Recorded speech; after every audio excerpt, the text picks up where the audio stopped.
সার্জিস কত কোটি টাকা কামাইছে, হাসনাত আব্দুল্লাহ 250 কোটি টাকা কামাইছে, যে ধরে না কেন? তাদের ভিতরে নেগোসিয়েশন আছে। 2 দিন পর পর হাসনাত আব্দুল্লাহ সেনা প্রধানকে বাস দিয়ে পোস্ট করতো, সেনা প্রধানদের চাপে রাখতো, এমনি এমনি তো না। যাতে গোয়েন্দা সংস্থা ডিস্টার্ব না করে। হ্যাঁ, একটা টাস্ক ফোর্স গঠন করছে বিভিন্ন গোয়েন্দা সংস্থার সদস্যদেরকে নিয়ে আমাদের বিরুদ্ধে ইনভেস্টিগেশন করার জন্য।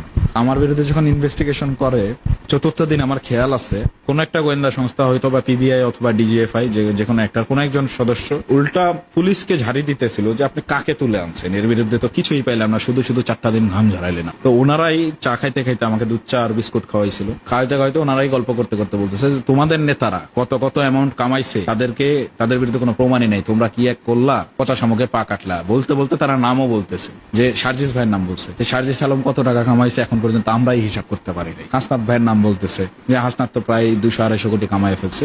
এগুলা তাদের মুখের কথা, তো এগুলো আমিও জানতাম না, আমি তো শুনে অবাক, মতো অবাক। এরা এগুলো প্রমাণ না থাকার কারণ কি? এগুলো অনলাইন কারেন্সিতে ট্রানজাকশন করে ফেলতো। গোয়েন্দা সংস্থার কাছে অনেক তথ্য আছে, তার নেগোসিয়েশনও তো আছে।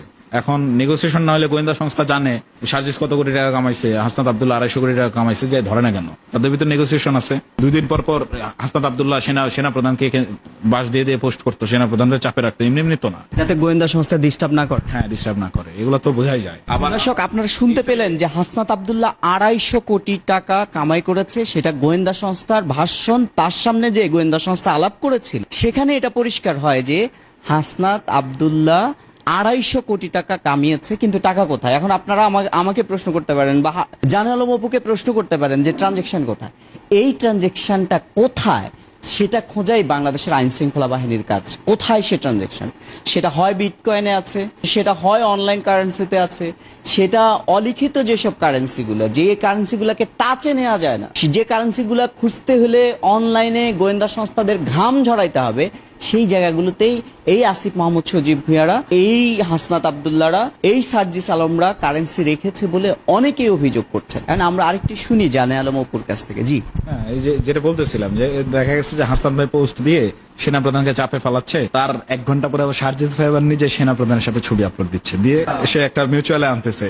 সে জায়গায় দেখা গেছে সেনা প্রধানের সাথে কথা বলছে, হাসনাত ভাইরাও থামাইছে, যে তুই থাম, আমি দেখতেছি, থামাইতেছি, বিষয়টা নিউট্রাল করতেছি। তারা এরকম করছে। আর মানে সেনা প্রধানকে যতটা উত্তেজিত করেছে তার পেছনে কারণ ছিল নিজেদের অপরাধগুলো ঢাকা। অনেকটা তো হইতেই পারে।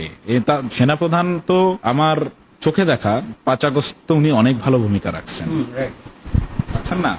তো হইলে তো রাষ্ট্রপতি চুপ্পুকে সরানোর কথা, চুপ্পুকে নিয়ে তারা যে যতখানি আলাপ দেওয়া দরকার ছিল তার চাইতে বেশি আলাপ তারা সেনাপ্রধানকে নিয়ে দিচ্ছে, বিশেষ করে হাসনাত ভাই। তার তো আর একাই কেন এই সেনাপ্রধানের সাথে এটার অন্য কোনো কারণ থাকতে পারে।